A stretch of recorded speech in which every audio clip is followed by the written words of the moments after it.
आप देख रहे हैं डार्क फाइल्स। तो चलिए बढ़ते हैं आज की इस कहानी की ओर।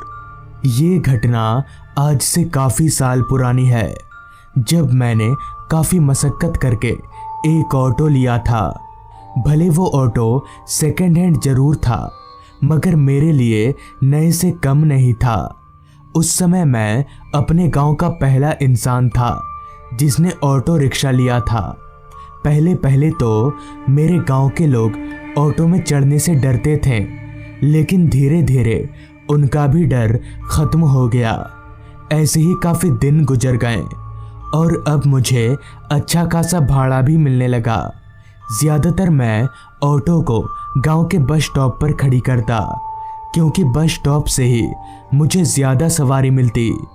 ऑटो चलाकर अब मेरी अच्छी खासी कमाई भी होने लगी थी और मेरे घर की आर्थिक हालत भी काफ़ी सुधरने लगी थी। ठीक ऐसे ही एक दिन सुबह से छमछमाती बारिश के कारण रास्ते पर इंसान ना के बराबर दिख रहे थे, जिसका साफ साफ असर मेरे धंधे पर भी पड़ रहा था, क्योंकि आज मेरी कमाई बाकी दिनों से काफ़ी कम हुई थी।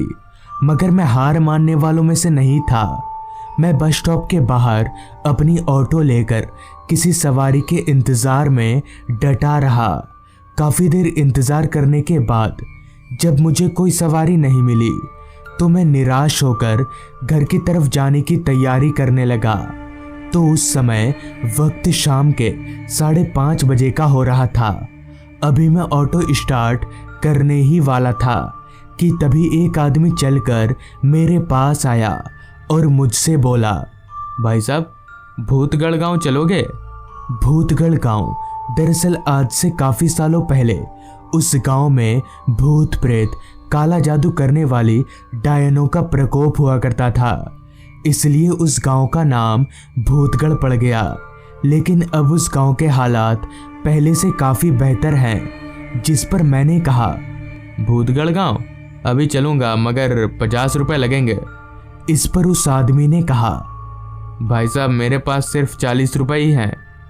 40 रुपये कम नहीं होते थे, और ऐसे भी सुबह से मेरी ठीक ठाक कमाई नहीं हुई थी, इसलिए मैं इस भाड़े को हाथ से जाने देना नहीं चाहता था। जिस पर मैंने उस आदमी को ऑटो में बैठने को कहा और उसके बैठते ही मैंने ऑटो को भगाना शुरू कर दिया। मेरे यहाँ से वो गांव लगभग 27 किलोमीटर का सफ़र था, जहाँ जाने में मुझे करीबन 1.5 घंटों का वक्त लगने वाला था। चूँकि मौसम बरसात का था, तो मैं ऑटो को धीरे ही चला रहा था। कुछ दूर आगे जाने के बाद मैंने जब अपनी घड़ी में वक्त देखा, तो वक्त हो रहा था शाम के 6:30 बजे का, जिस कारण अंधेरे ने अपना डेरा जमाना शुरू कर दिया था। लेकिन अभी तक मैंने आधा सफ़र ही तय किया था, जिस कारण मैंने ऑटो की रफ्तार थोड़ी और बढ़ा दी। तकरीबन 1 घंटा ऑटो चलाने के बाद मैं भूतगढ़ गांव पहुंचा, तो वो आदमी भूतगढ़ गांव के चौक पर ही उतर गया।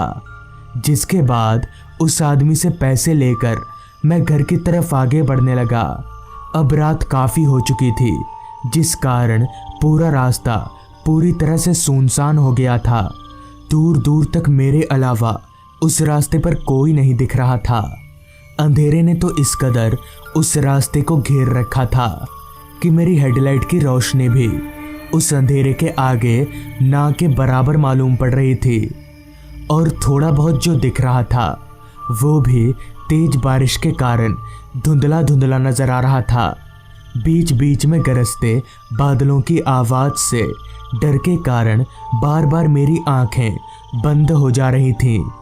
तेज छमछमाती बारिश ऊपर से काली अंधेरी रात रह रहकर एक ऐसे डर का अनुभव करा रही थी, जिसे बता पाना शायद मेरे बस के बाहर है। रास्ता काफ़ी खाली होने के कारण मैं ऑटो को काफ़ी तेज भगा रहा था। कुछ दूर ऑटो चलाने के बाद मैं भूतगढ़ गांव के रास्ते से अलग एक और भी ज़्यादा वीरान रास्ते पर आ गया, जिसके दोनों ओर बस जंगल ही जंगल था।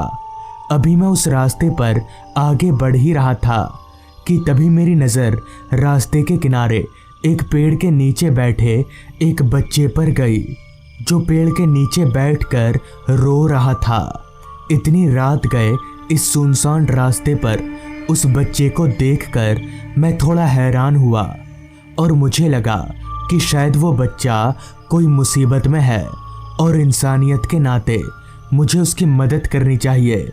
तो मैंने ऑटो को ठीक उसके पास रोका और उस बच्चे से कहा, क्या हो बेटा, तुम रो क्यों रहे हो? इस पर उस बच्चे ने कहा, मेरे पापा मेरा आगे इंतज़ार कर रहे हैं, लेकिन बारिश के कारण मैं उनके पास नहीं जा पा रहा हूँ। जिस पर मैंने कहा, इतनी सी बात, तुम ऑटो में बैठो, मैं तुम्हें आगे छोड़ देता हूँ। इस पर वो बच्चा ऑटो की पिछली सीट पर चढ़कर बैठ गया और मैंने भी ऑटो भगाना शुरू कर दिया। ऑटो भगाकर कुछ दूर आगे जाते ही मुझे रास्ते के किनारे पर एक आदमी खड़ा दिखा। उस आदमी को देखते ही मैं समझ गया कि यह आदमी इस बच्चे का पिता है।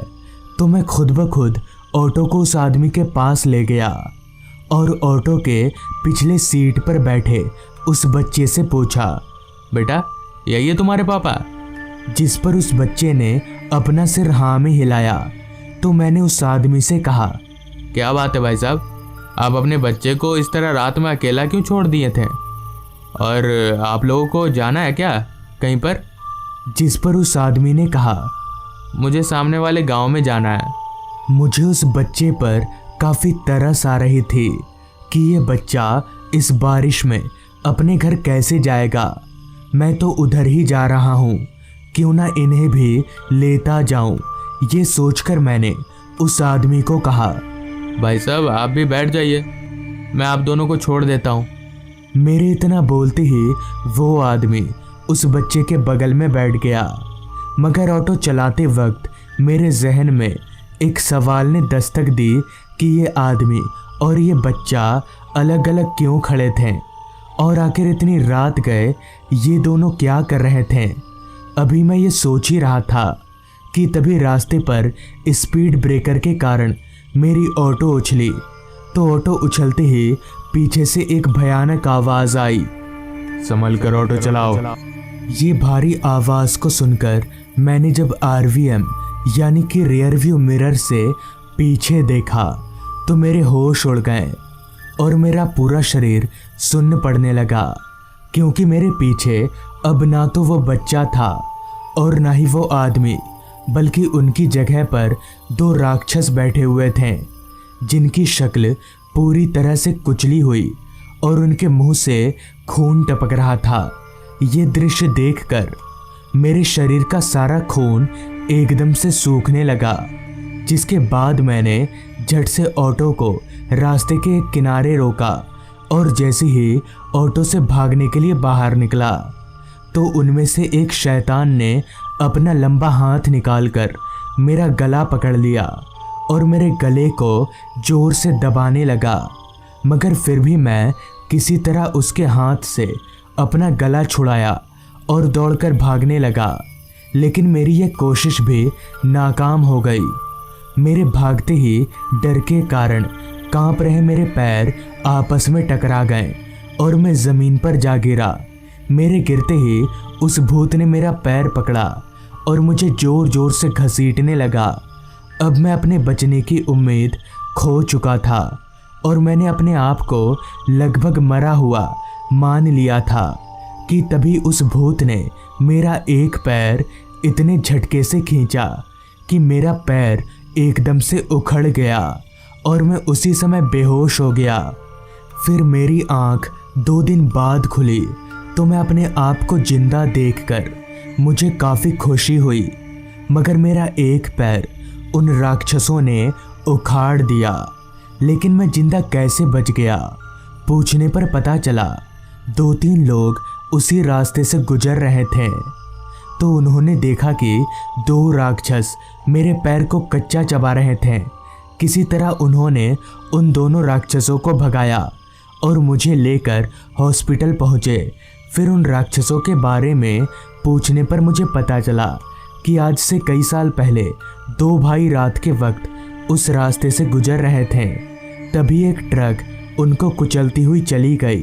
तब से उनकी आत्मा उसी रास्ते पर भटकती है और अकेले पाकर लोगों को मार डालती है। तो दोस्तों, ये थी आज की कहानी। अगर आपको ये कहानी पसंद आई हो तो चैनल को ज़रूर सब्सक्राइब कर लें। तो मैं आपका दोस्त आर्यन जल्द ही मिलूंगा आपसे ऐसी ही एक कहानी के साथ। शाम के तकरीबन 6 बजे मैं जब नीलगढ़ गांव के बस स्टॉप पर उतरा तो मेरा मन जरा भी खुश नहीं था। कभी सोचा नहीं था कि इस कारण से गांव आना पड़ेगा। दरअसल अभी थोड़ी देर पहले ही मुझे दादाजी का फ़ोन आया था। फ़ोन पर उन्होंने बताया कि दादी जी अब इस दुनिया में नहीं रहीं। ये खबर सुनकर मुझे आज 20 सालों के बाद अपने गांव जाना पड़ रहा है, क्योंकि मैं एक अरसे के बाद अपने गांव आया था। इसलिए रास्ता पहचानने में मुझे थोड़ी तकलीफ हो रही थी। और क्योंकि गांव में यहाँ सिर्फ दादाजी और दादी माँ ही रहते थे, इसलिए बस स्टॉप पर कोई लेने भी नहीं आ सका। खैर, जैसे तैसे रास्ता ढूंढते ढूंढते मैं अपने घर पहुंचा। लाश के पास दादाजी और आसपास के 2-4 लोग बैठे हुए थे, क्योंकि जिस इलाके में दादाजी का घर था वहाँ मुश्किल से आसपास 3 या 4 घर ही होंगे। शुरुआत में तो दादाजी ने मुझे पहचाना ही नहीं, मगर जब मैंने उन्हें अपना परिचय दिया तो वो मुझे पहचान गए। लाश को आज के आज ही जलाना बेहद ज़रूरी था, क्योंकि लाश के अंदर से अभी से ही थोड़ी थोड़ी दुर्गंध आनी शुरू हो गई थी। गांव में ना तो बर्फ का जुगाड़ था और ना ही किसी और चीज का। ऊपर से अब कोई लाश को देखने वाला भी नहीं आने वाला था। वहां मौजूद सारे लोगों से जैसे ही मैंने इस वक्त लाश को शमशान ले जाने की बात कही तो सारे के सारे एकदम से पीछे हट गए। उनका कहना था कि आज अमावस की रात है और अमावस की रात शमशान में जाना ठीक नहीं होगा। मैंने उन्हें समझाने की बहुत कोशिश की, मगर उनमें से कोई भी शमशान जाने को राजी नहीं हुआ। शाम धीरे धीरे रात में तब्दील हो रही थी। समझ नहीं आ रहा था कि अब क्या करूं, अकेले लाश को शमशान कैसे ले जाऊं। तभी मेरे दिमाग में एक आइडिया आया, जिसका जिक्र करते हुए मैंने वहां मौजूद लोगों से कहा, अच्छा, आप लोग शमशान नहीं जा सकते ना, पर एक ठेला गाड़ी का तो इंतज़ाम कर सकते हैं। मेरे इतना कहने पर गांव वालों ने एक ठेले वाले को किसी तरह ज़्यादा पैसों का लालच देकर शमशान जाने के लिए हाँ बुलवा दिया। ठेले वाला अपना ठेला लेकर दरवाजे के ठीक बाहर खड़ा था। फिर मैंने और 2-4 लोगों ने मिलकर लाश को ठेले में चढ़ा दिया। लाश का चेहरा अभी भी कफन से ढका हुआ था, क्योंकि मैं एक ही बार शमशान में जाकर ही दादी जी का चेहरा देखने वाला था। लाश को ठेले पर चढ़ाने के बाद जो जगह बची वहां मैं बैठ गया और ठेला गाड़ी शमशान की तरफ चल पड़ी। ठेले वाला सामने की ओर बैठकर तेजी से पैडल मार रहा था, जैसे उसे शमशान पहुंचने की जल्दी हो। जिस पर मैंने उस ठेले वाले से कहा, आराम से चलाओ यार, इतनी जल्दी क्या है। इस पर ठेले वाला बोला, साहब रात होने वाली है, जितना जल्दी शमशान जाकर वापस आ जाएंगे हमारे लिए उतना अच्छा है। आज अमावस की रात है ना। खैर, मैं इन सब तकियानुसी बातों पर विश्वास तो करता नहीं था, लिहाजा मैं चुपचाप ठेले पर ही बैठा रहा। मैंने अपने एक हाथ से लाश के कफन को पकड़कर रखा था, ताकि तेज हवा के चलते कफन उड़ ना जाए। ठेला गाड़ी गांव के उस कच्चे रास्ते पर पूरी रफ्तार से चल रही थी। रास्ता इस कदर खाली था कि अगर उस रास्ते पर किसी का एक्सीडेंट हो जाए तो पानी पिलाने वाला भी कोई नहीं मिलेगा। दोनों बाजू जंगल और एक लंबा चौड़ा रास्ता। अभी हम लोग आगे बढ़ ही रहे थे कि तभी रास्ते के किनारे हमें कोई बूढ़ी औरत नजर आने लगी, जो कि हाथ दिखाकर ठेला गाड़ी रोकने का इशारा कर रही थी। जिस पर मैंने ठेले वाले से कहा, रुको रुको, ठेला रोको, शायद इन्हें कोई मदद की ज़रूरत है। हालांकि ठेले वाला ठेला रोकने को तैयार नहीं था, मगर मेरे जिद करने पर उसने ठेला रोका। ठेला रोकते ही वो बूढ़ी अम्मा जैसे तैसे ठेले में चढ़कर बैठी और हम लोग वापस से आगे बढ़ने लगे।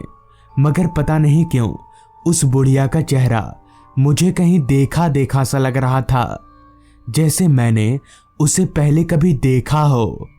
तभी मैंने उस बुढ़िया से पूछा, अम्मा, इतनी रात गए कहाँ जा रही हो? इस पर बुढ़िया बोली, शमशान जा रही हूँ बेटा, तुम लोग वहीं जा रहे हो ना? इस पर मैंने अपना सिर हाँ में हिलाया और पूछा, शमशान में इतनी रात गए आपको क्या काम है? इस पर बुढ़िया ने बात को ये कहकर टाल दिया कि कुछ काम है। मुझे भी लगा शायद होगा कोई काम, जिसके बाद मैंने भी और कुछ नहीं बोला। अभी मैं चुपचाप ठेले पर बैठा ही था कि तभी अचानक मेरी आंखों में कुछ चला गया। मैंने अपना आंख मीचने के लिए जैसे ही अपना एक हाथ लाश के सिर की तरफ कफन से हटाया तो वो कफन हवा में लहराने लगा। इससे पहले कि मैं कफन को ठीक से पकड़ता, उस बुढ़िया ने ही कफन को एकदम से धर दबोचा और दादी माँ का चेहरा दिखने नहीं दिया। तभी वो बुढ़िया मुझसे बोली, इसको ठीक से पकड़ो, हवा में उड़ जाएगा वरना। पहले उस बुढ़िया का चेहरा, अब आवाज, दोनों ही मुझे बहुत जाने पहचाने से लग रहे थे। खैर, कुछ ही देर में हम लोग शमशान पहुंच गए। नीलगढ़ गांव के शमशान में ये मेरा पहली बार आना हुआ था। तब रात के 9 या 9:30 बज रहे होंगे। मैंने और ठेले वाले ने मिलकर लाश को नीचे उतारा। तभी मैंने ठेले वाले से कहा, चलो भाई, हाथ लगाओ थोड़ा, लाश को अंदर तक ले चलो। इस पर ठेले वाला बोला, देखो साहब, मैं अंदर नहीं जाएगा, अपनी यहीं तक बात हुई थी शमशान जाने की, बस इसके अंदर मैं नहीं जाएगा। ठेले वाले की बात सुनकर मेरे बगल में खड़ी उस बुढ़िया ने कहा, चलो बेटा, मैं तुम्हारी मदद कर देती हूँ, ये नहीं जाएगा शमशान में। इससे पहले कि मैं उस बुढ़िया को कुछ बोलता, उसने झुककर लाश को एक तरफ से पकड़ लिया। मैं भी कुछ बोल नहीं पाया और लाश को दूसरी तरफ से पकड़कर शमशान के अंदर ले जाने लगा। शमशान पूरी तरह से खामोशी के गिरफ्त में था। दूर दूर तक हमारे अलावा और कोई इंसान नहीं था। शमशान के अंदर जाकर हमने लाश को जमीन पर रखा और मैं उस बुढ़िया को लाश के पास रखकर लकड़ियां लाने चला गया। शमशान चारों तरफ से जंगलों से घिरा हुआ था, इसलिए लकड़ी खोजने में मुझे कुछ खासा दिक्कत नहीं हुई। लकड़ियां लेकर मैं वापस दादी माँ की लाश के पास आया। वो बुढ़िया अभी भी उसी तरह से लाश के पास ही खड़ी थी। खैर, मैंने चिता सजाना शुरू किया। चिता सजाने के बाद अब सिर्फ लाश को जलाना ही बाकी रह गया था। इसलिए मैंने सोचा 20 सालों के बाद एक आखिरी बार दादी माँ का चेहरा देख लूं। ये सोचते हुए मैंने जैसे ही लाश के चेहरे पर से कफन हटाया तो मेरे होश उड़ गए। मुझे मेरी आंखों पर यकीन नहीं हो रहा था, क्योंकि दादी माँ का चेहरा और मेरे बगल में खड़ी उस बुढ़िया का चेहरा एक ही था। मतलब ये कि वो बुढ़िया कोई और नहीं बल्कि मेरी दादी माँ की आत्मा थी। तब जाकर मुझे समझ आया कि इनका चेहरा मुझे कहीं देखा देखा सा क्यों लग रहा था, और 20 सालों में मैं अपनी दादी माँ का चेहरा लगभग भूल चुका था। इसलिए मैं उन्हें पहचान ही नहीं पाया। मैंने एक नज़र दादी माँ की आत्मा की तरफ देखा तो वो मुझे देखकर मुस्कुरा रही थी। दादी माँ की आत्मा को देखकर पता नहीं क्यों उस वक्त जहाँ मुझे डर लगना चाहिए था वहीं मेरी आंखों में आंसू थे। किसी तरह से मैंने लाश का दाह संस्कार किया और दाह संस्कार करते ही दादी माँ की आत्मा मेरी आंखों से ओझल हो गई। फिर मैं शमशान से बाहर निकला और सीधे घर चला गया। उस दिन के बाद से दादी माँ की आत्मा मुझे कभी नहीं दिखी। दादाजी अब मेरे साथ शहर में रहते हैं। आज उस घटना को 6 साल बीत चुके हैं, मगर अभी भी मुझे दादी माँ का वो मुस्कुराता हुआ चेहरा अच्छे से याद है और शायद मैं अपने जीते जी उस चेहरे को कभी नहीं भूल पाऊंगा। तो दोस्तों, ये थी आज की कहानी। अगर आपको ये कहानी पसंद आई हो तो चैनल को ज़रूर सब्सक्राइब कर लें। तो मैं आपका दोस्त आर्यन जल्द ही मिलूंगा आपसे ऐसी ही एक कहानी के साथ।